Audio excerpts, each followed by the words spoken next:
All right, so we're sitting here with Ryan Ward of the Rosedale Group, and he's U.S. Outbound Dispatch. Did I get that right? Yes. Thanks for being on the show, Ryan.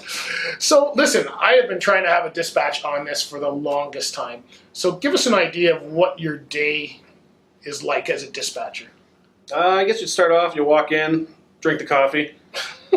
Check it. You're not up enough, right? Exactly. Check the emails, get mentally prepared for the hundreds of phone calls. Yeah. And just really try to, I guess, see what the lineup's like, see who you got where, what you got to cover, and just try to get the right guy on the right load to make sure it gets there on time. So a U.S. outbound dispatch, you there's many dispatchers, I'm assuming. Your focus is to make sure that the drivers from here have freight to go and have time for their deliveries, right? In the US? Yeah, like what we do at Rosedale, like we're like an asset-based company, so everything we have, all our loads are here at the yard, and we just move the loads out.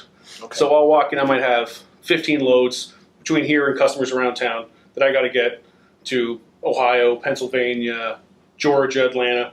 Right. So I'll try to find whatever guys I have, if they're in the yard, if they're coming to the yard from, like, say they're shut down off the street or shut down in, like, somewhat like Michigan or something like that, I can bring them in, turn them right back out. Okay. Just got to get the guys, I guess, the most efficient way to cover each load.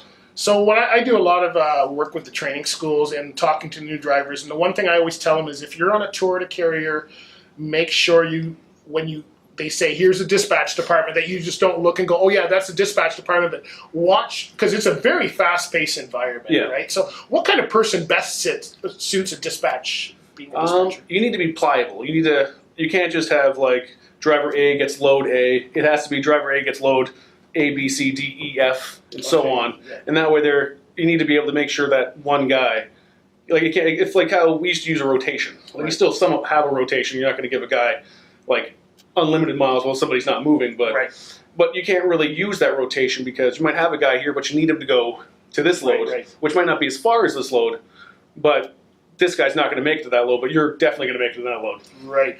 And you were saying that you've got hundreds of phone calls, and I know from being in a dispatch environment, customers are in this year, drivers are in this year, and it's not the same guy, not the same load you're talking about, right?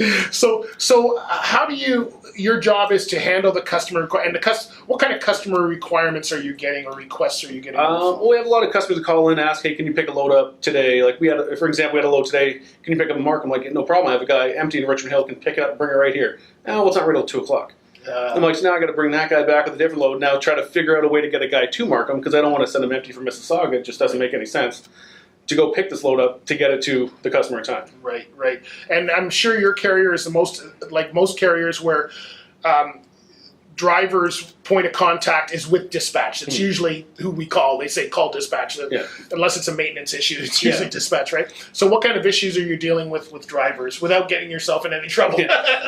Well, some of the issues with drivers are you're going to have the drivers that don't want to go to certain places. Right. A lot of guys don't want to go to the seaboard. They don't really want to go nighttime driving. They want to go, if they're ready now, I want to go now. Right. Well, the load might not be ready now. Right. Like during the day, like with a line haul driver, daytime's really when you sleep. Right. The freight comes from the city, you load it, you move it out, and it goes to nighttime. But a lot of guys don't like the nighttime driving, but a lot of guys love it too. So yeah.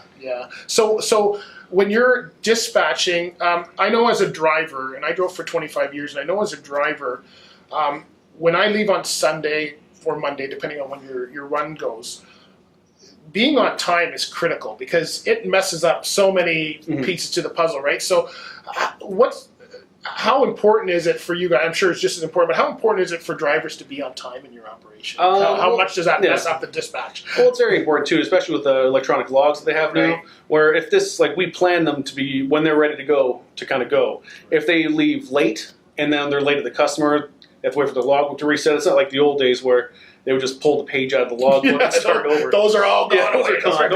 Those are long gone.